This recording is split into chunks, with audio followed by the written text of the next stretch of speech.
car now! What's the primary charge, sir? What is your name and date of birth? And told me I was being detained, and I asked her under what penal code, and she told me under suspicious activity. He was flying the drone out in front, videotaping. Today, we're dishing out a buffet of bundles and blunders where the boys in blue turned red with embarrassment. From Lieutenant Karen Nazario's spicy traffic stop seasoning to the drone drama with Sergeant Wisdom schooling Officer Clueless, we've got a full spread of law enforcement hoopses. The Confused Confrontation. Now here's a story I'd like to call The Confused Confrontation, starring none other than Lieutenant Karen Nazario, who probably wished his traffic stop was just a bad episode of Cops, a dark and not-so-stormy night. Lieutenant Nazario, driving his shiny new Chevy Tahoe, is leisurely looking for a spot to park that's brighter than his future. Little does he know, he's about to star in a roadside rendition of Gunpoint Greetings, courtesy of Windsor's finest, Officers Joe, I Need Glasses, Gutierrez and Daniel. What's the escalation? Driver, roll the window down! Felony traffic stop. Put your hands out the window! Let me see your hands! How many occupants are in the vehicle? What's going on? How many occupants are in your vehicle? It's only myself. Why are your weapons drawn? What's going on? Open the door slowly and step out. Open the door. Open the door slowly and get out. Get out of the car now. Open the door and get out of the car. Crocker. The scene is set. Nazario finds his well-lit stage at a local gas station. Enter stage right, our dynamic duo. Guns drawn, voices cranked to 11. Get the door. I'm not getting out the vehicle. What's going on? Get out the car. Open the door slowly and get out. What's going on? Get out of the car now. Get out of the car, they demand, with the subtlety of a bullhorn at a library. Get out of the car now. I'm serving this country and this is how I'm treated? Yo, what? Guess what? I'm a veteran too. I learned to obey. Get out of the car. What's going on? Get out of the car now. Nazario, cool as a cucumber in a freezer, calmly inquires, Gentlemen, what seems to be the kerfuffle?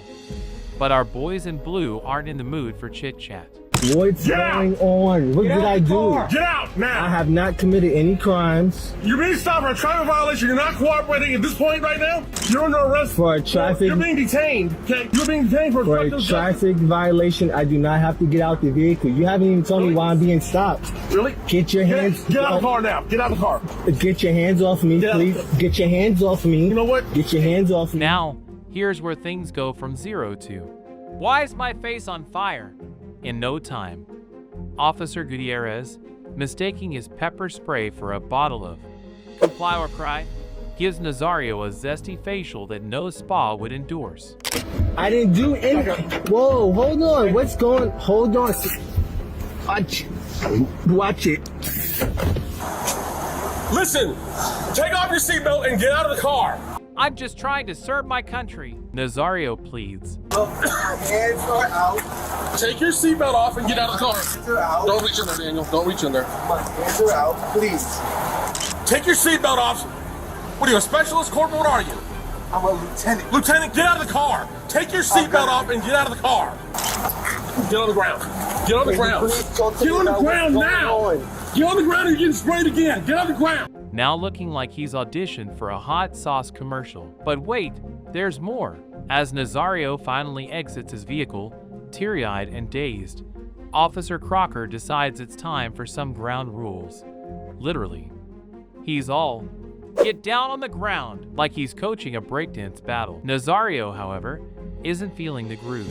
Fast forward, and our pepper-sprayed protagonist is cuffed and confused, while Gutierrez suddenly turns into a wannabe life coach. Please talk to me about what's going on. Can you please talk to me about what's going on? Can you please talk to me about what's going on? Look, son, let's pretend this little misunderstanding with the mace never happened. He suggests, with the finesse of a mobster offering protection. No, you weren't. You were not. My partner put his blue lights on.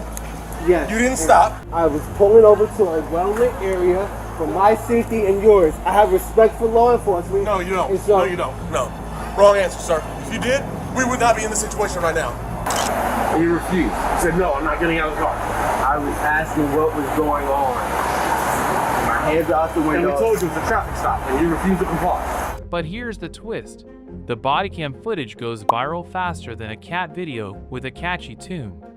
The public outcry is louder than the officer's commands, and Officer Gutierrez finds himself on the express train to Unemploymentville. Population. Him. And now, a word from our Larry. Remember, traffic stops need a clear cause, not just a hunch. No plate in sight? Check again before your lunch. So, what's the moral of this spicy story? If you're going to enforce the law, maybe learn it first. And if you're going to use pepper spray, make sure it's not on someone who's just trying to find a well-lit parking spot. The parking lot pandemonium. Now it is time for the parking lot pandemonium. A tale of confusion, cuffs, and cameras. Our protagonist?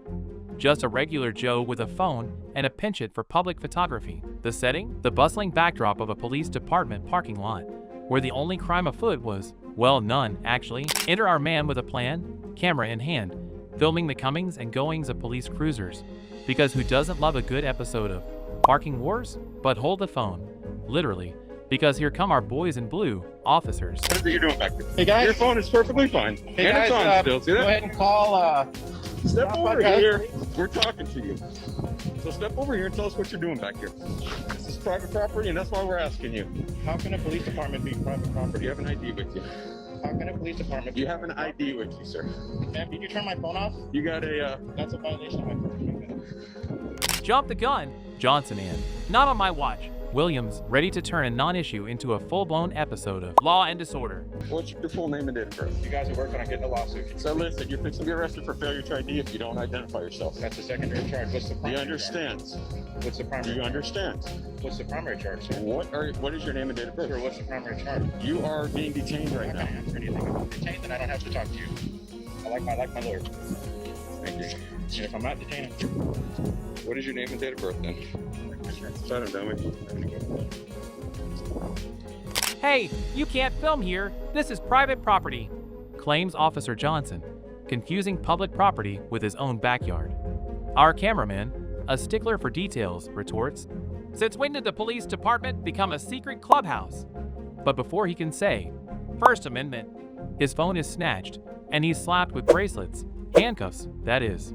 Now, as our hero stands cuffed, his phone's fate hanging in the balance, along comes Sergeant. Say's the date, Davis, with a furrowed brow and a sigh that says, not this again. The sergeant does what we've all been waiting for, frees the man and hands back his phone, leaving Officers Johnson and Williams looking like they've just failed a pop quiz on the Constitution. that phone Let's is take him my over. record. Can I please get my phone first? I want my phone to record this. What do you need? That is my That's official what we're record. talking Cannot about. interfere with my First Amendment right. Please bring my phone back. The man, now free but fuming, throws out a lawsuit threat like it's a bouquet at a wedding, hoping someone will catch it and make things right. And as he walks away, phone recording once more, we're left to wonder, will there be a sequel in court? But wait, let's pause for a moment of reflection with our legal guru, Legal Lingo with Larry. Public property filming is fine. Cuffing without cause? That's a legal line. Perhaps the only thing our man was guilty of was trying to capture some candid cop car content. And maybe, just maybe, that our officers should spend a little less time playing bad boys and a little more time brushing up on the old Bill of Rights. The masked misunderstanding. Now let me tell you what I like to call the masked misunderstanding. Picture a chilly day, a man on his bike, face wrapped up like a mummy to fend off the frostbite. Only it's a ski mask, not bandages. He's filming in public, exercising his First Amendment right like it's a muscle that needs toning. Enter stage left, officer. I need to see some ID. O'Malley, with a suspicion radar that's more sensitive than a cat in a room full of rocking chairs. She's on him like white on rice, demanding ID like he's a character out of a spy movie. Who are you? And what's with the camera? She probes. My protection. Okay, let me see. I can give you my name, but first I want to know under what penal code am I being detained? You're being detained because you're acting in a suspicious way in an area with businesses. In that would what make way? you more comfortable. You were wearing a ski mask, dude. Come on. It's windy. I'm riding a bike. Okay. Do you have ID on you? I don't. I have my name. Our masked man, let's call him cameraman Carl, isn't having it. I'm just filming, ma'am. He nervous. Okay. I'd like to speak with him. Thank you. Okay. Thank you. Sir, How are you? I'm good. She walked up, sir, she walked up to me. Yeah. She told me, give me your ID, and then she grabbed my camera. He says, voice muffled by the ski mask, which, let's be honest, might be adding to the drama.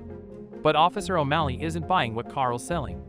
She's convinced he's up to no good, like he's filming the pilot episode of America's Most Suspicious Home Videos. The tension's thicker than the plot of a daytime soap when suddenly, the supervisor, Captain Cool Head Calhoun, arrives. When we get back to the station, I'll get her body camera and I'll look at it. I'll be over there too to detain that footage. I don't even see, she doesn't even have one on. Bruh. Sir? It's under the car. Carl spills the beans, but Officer O'Malley's playing them. He's lying. Card harder than a poker champ. Captain Calhoun, ever the voice of reason, suggests checking the body cam footage for a replay. Plot twist. Officer O'Malley's camera is lounging in the car, probably sipping on a cup of joe, missing all the action. Now, with no footage to back her up, Officer O'Malley's standing there like someone who's just realized they've been arguing with a mannequin. And told me I was being detained, and I asked her under what penal code, and she told me under suspicious activity. And I want to know what suspicious activity. Because under my knowledge, I'm operating under the law, never over. Yes, sir. Under the First Amendment. I know you know it, but The implications are as clear as the lens cap on Carl's camera. She's goofed up, big time. And here comes our bite-sized wisdom from Legal Lingo with Larry. Suspicion isn't enough. Evidence is a must. No camera? That's a trust bust. So, the moral is, if you're going to confront a citizen, make sure your tech is strapped on tighter than a superhero's cape. And maybe, just maybe, give the guy with the camera the benefit of the doubt before you go full Sherlock Holmes on him. The drone drama. Here our hero, with a remote control, meets his nemesis, Officer. I don't need no stinking badges. Bravado. Our scene opens with Drone Dave, just a guy trying to get that perfect aerial shot of pigeons in flight, or whatever floats your drone. Who are you? I don't need to provide that. Yes, you do. No, I don't. If I'm asking you who you are and why you're videotaping our facility, you have to provide me with some kind of identification. So do you have any identification? To require identification under the law, you need to be able to articulate a crime that I'm about to commit or I have committed. Enter Officer Bravado, strutting up with the confidence of a peacock in mating season. Papers, please! He demands like he's the border control for Droneville. Dave, armed with nothing but his wits and a solid understanding of the Constitution, stands his ground. Okay. You're going around, you're videotaping our state police facility for no apparent reason, and if I'm asking you who you are, you have to provide me with identification. I don't have to, no. It's just like anything else. No, it's not. Yes, you do. I don't. Yes, you do. In fact, your public information officer already has dealt with this here, and so has a few other officers, so... I don't care who's dealt with it. I'm asking you for identification because I want to know who you are right now.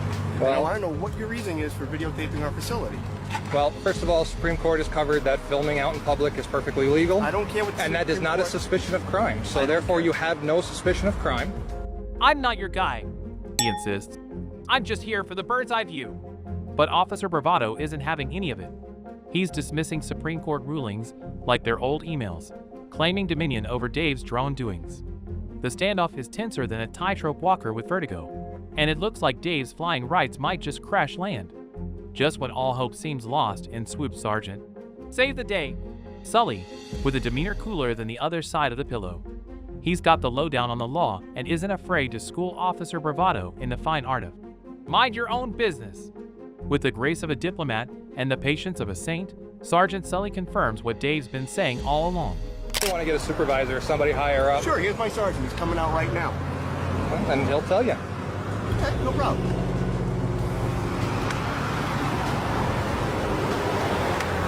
Hey, Elaine.